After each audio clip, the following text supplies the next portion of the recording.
प्रणाम नमस्कार। शौर्य रस स्तंभ में आप सभी का स्वागत है। भारतीय संस्कृति, अध्यात्म एवं दर्शन, उत्कृष्ट परंपराएं, 5000 साल का इतिहास। जब कोई संस्कृति इस दुनिया में पनपी नहीं थी तब भारतीय संस्कृति पनपी। लेकिन कितने ही विदेशी आक्रमणकारी तुर्क आए, अफगान आए, फ्रांसीसी आए, अंग्रेज आए, सिकंदर आया, मोहम्मद गोरी गजनवी आया, आर्यपी आया, कितने ही आक्रांत आए। इस भारत भूमि के बहुत दुख झेला। आक्रांत आए, चले गए, अपनी निशानियां छोड़ गए। लेकिन कालांतर में पिछले 5000 साल में जो आए, ये हम यूरेशिया से आए हुए आर्य कहते हैं। वो अपने आप को उत्कृष्ट संस्कृति के ज्ञाता कहते हैं। वो कहते हैं कि जन्मभूमि हमारी कर्मभूमि, मातृभूमि ये हमारी मातृभूमि, इसलिए कर्मभूमि, कि ये लोग जन्मभूमि नहीं कहते। आर्यों के बारे में कहा जाता है वो अपने आप को सर्वश्रेष्ठ मानते हैं। वो रंग में गोरे थे, इसलिए अपने आप को सूर्य कहते। यहाँ पे वो आए एक आक्रांत के स्वरूप में, आक्रमणकारी। दे आर माइग्रेट, धीरे धीरे आए, स्थलांतर करके एक प्रदेश से दूसरे प्रदेश को छोड़ा। जब उन्होंने यहाँ देखा, इस भारत भूमि में 85% लोग, बहुजन मतलब संख्या में ज़्यादा, ट्राइब मतलब आदिवासी, मूल निवासी मतलब यहाँ के रहने वाले, अपनी प्राकृतिक संप्रदाय और संस्कृति को जानकर खाने पीने में मस्त रहे। वो अपनी संस्कृति मस्त, प्रकृति को पूछते, प्रकृति उनके देवी देवता थे। उन्होंने देखा इस प्रजा को, अगर यहाँ हड़प्पा संस्कृति उच्च लेवल पर थी, सिंधु संस्कृति उच्च लेवल पर थी, तो वो पहले आए यहाँ भिखारी के तौर, भिक्षा के तौर, अपने आप को उन्होंने ब्राह्मण कहा। उसके लिए उन्होंने कथित कपोल कल्पित घटनाएं पुस्तकें लिखी। इसका नाम था मनुस्मृति। मनुस्मृति ग्रंथ क्या कहता है? नारी यत्र नारी पूज्यन्ते, नारी का जहाँ वास होता है वहाँ देवी देवता निवास करते हैं। ये वही मनुस्मृति में कुछ टॉपिक, कुछ घटनाएं नारी के लिए कुछ भी नहीं है। उनका ही तुलसीदास रामायण लिखने वाला महान प्रकांड पंडित, जिसको संत बोलते हैं, वो अपने रामायण में क्या लिखता है? ढोर गवार पशु और नारी सब ताड़न के अधिकार। मतलब नारी को उन्होंने ढोर गवार, ढोर गधे कुत्ते बिल्ली के रखा, गवार मतलब असक्षम, पशु की तरह उन्होंने नारी को समझा। और नारी बोलते हैं अपने ग्रंथ में, यत्र नारी पूज्यन्ते, नारी देवी देवता के समान है, कि उन्होंने नारी को वो मान सम्मान नहीं दिया। यहाँ उन्होंने दहेज प्रथा डाली, अगर लड़की पैदा हुई तो दूध पीने के बाद माँ को मार दो। विधवा प्रथाएं डाली, घूंघट प्रथा डाली, कम उम्र में बच्चियों को डाली। उस स्त्री के लिए ऐसे नियम बनाए, पूजा आराधना से उसको करना है, घूंघट में रहना है। और पुरुष के लिए एक से ज्यादा वो पत्नी कर सकता है, लेकिन पत्नी के लिए एक ही पति। अगर वो लड़की कम उम्र में शादी हो जाए, बचपन में, जिसे हम बाल विवाह कहते हैं, उसी उम्र में अगर उसका पति मर जाए तो या तो सती, पति की जल सत्य अग्नि के साथ उसको जला दो। उसके लिए बड़ा उत्सव करते थे, ढोल ताशे नगाड़े साथ पूरा गांव उमड़ कर जाता। उस ढोल नगाड़े और शोर वो इतना करते थे, अगर जलती हुई चिता में किसी लड़की को बिठा दिया जाए तो ढोल नगाड़े इतनी आवाज उस लड़की की, उस नारी की, उस स्त्री की आवाज दब जाती है। अगर आप सोचो, हर किसी माचिस की तेरे आप उंगली में आप हाथ पीछे कर देते तो उस नारी का दर्द उन्होंने समझा है। अगर उसका पति सती नहीं करते तो वो विधवा को वो मुंडन करते, काल कोठरी में रखते, उस विधवा का जातीय शोषण भी करते। अगर उससे जो बच्चा पैदा होता तो वो विधवा नारी को उसको नदी में फेंकना, या तो कुआं पर थी वो फांसी पे लटका।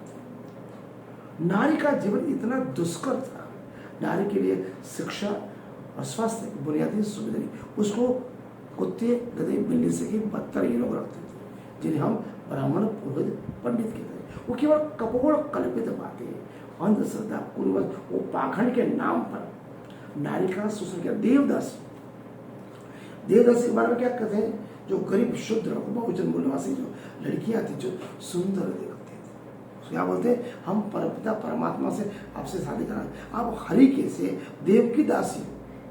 उस लड़की को मंदिर में ले जाती, वो लड़की पूरा दिन सेवा पूजा अर्चना करे, वो मंदिर में थी। रात को जो पुरोहित पंडित धर्म गुरु आता, वो क्या बोलता?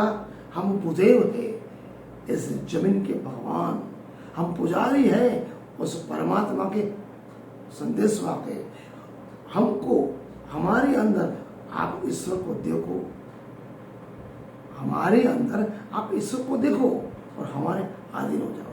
वो भोली भाली प्रजा, भोली भाली लड़कियां, वो पुरोहित पंडित धर्म गुरु के जातीय शोषण का शिकार बनती, और उससे जो बच्चे पैदा होते उसको क्या बोलते? वो हरिजन, हरि के जन मतलब परमात्मा की संतान। न उनको नाम देते, न शिक्षा देते, वो केवल गुलाम बताते। ऐसी कितनी ही प्रथा ब्राह्मण परंपरा में, मनुस्मृति में लिखी गई। अगर कोई शूद्र लड़का अगर पढ़ाई कर ले तो उसका जीव काटने तक का वहां पर प्रावधान है। उसने पढ़ाई क्यों की? चातुर्वर्ण व्यवस्था रावण काल में भी थी। उस व्यवस्था के तौर पर राम मर्यादा पुरुषोत्तम होने के बावजूद एक संभव दोनों से शुद्ध था, केवल पढ़ाई किया। क्यों किया? तो ब्राह्मण के कहने पर बिना सोचे समझे, बिना जांच पड़ताल किए चातुर्वर्ण व्यवस्था के होने से उस राम ने शंभु का वध कर दिया। ये रावण के मर्यादा पुरुषोत्तम के चरित्र पर यह काला धब्बा है। और एक धोबी के कहने कर अपनी पतिव्रता पत्नी को भी घर से निकाल दिया। 2 बच्चे होने के बावजूद 14 साल तक उसको देखा नहीं।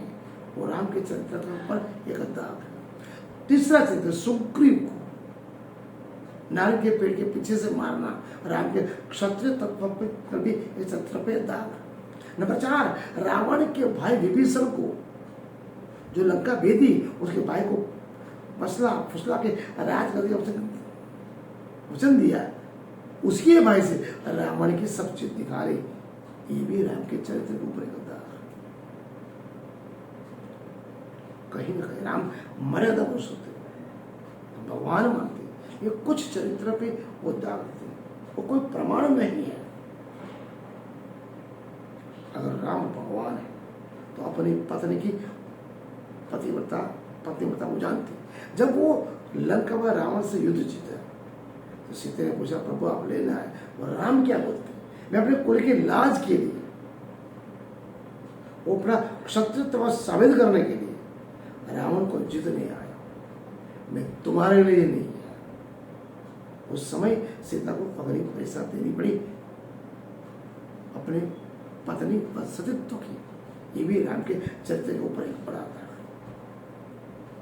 14 वर्ष लव कुश बड़े हो गए। स्वयं बताए आप हमारे पिता को क्या साबित है। उस समय भी राम ने चरित्र पे शंका की। अंत में माता सीता ने बुलाए, पृथ्वी माता में समारो।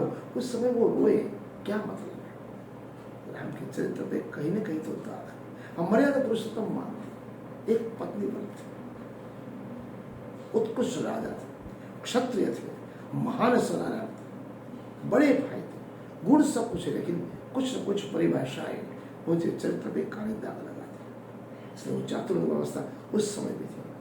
आज भी ब्राह्मण क्षत्रिय वैश्य शूद्र के नाम पर, वर्ण व्यवस्था के नाम पर यहाँ के बहुजन निवासी उस शूद्र के साथ अति अमानवीय व्यवहार किया जाता है।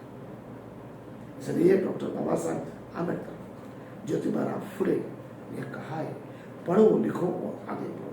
शिक्षा वो तलवार है, वो तमंचा है, वो टैंक है जिसके बलबूते पर आप दुनिया में आगे बढ़ सकते हो। तलवार और तमंच की जगह वो शिक्षा को पेन, जिसे हम पेन बोलते हैं, उसको आप हथियार बनाओ। अगर जिस दिन आपका हथियार बन गया, दुनिया आपको डरा नहीं पाएगी, आपको झुका नहीं पाएगी, आप दुनिया पे राज करो। इसलिए मेरे प्यारे मित्रों, मैं सभी किसी भी वर्ग की बात नहीं कर रहा है। ब्राह्मण क्षत्रिय वैश्य शूद्र सभी वर्ग की लड़कियां हैं जो भी पढ़ रही है, आपको पढ़ने का अधिकार है, स्वतंत्र जीने का अधिकार है, अपने डिसीजन लेने का अधिकार है, दुनिया में आगे बढ़े, कम उम्र में शादी न करें। बिना पढ़े लिखे आपका जीवन कुत्ते बिल्ली से भी बदतर बनने वाला है, इसलिए हर लड़की को पढ़ना पड़ेगा, दुनिया में नाम करना। आप भी पुरुष के समकक्ष है, आप लड़के से कम नहीं है। अपने आप को कम आंकना बंद करिए। मैं डॉक्टर सुनील राज संक्षिप्त में आपको बताने का प्रयास किया। प्रणाम।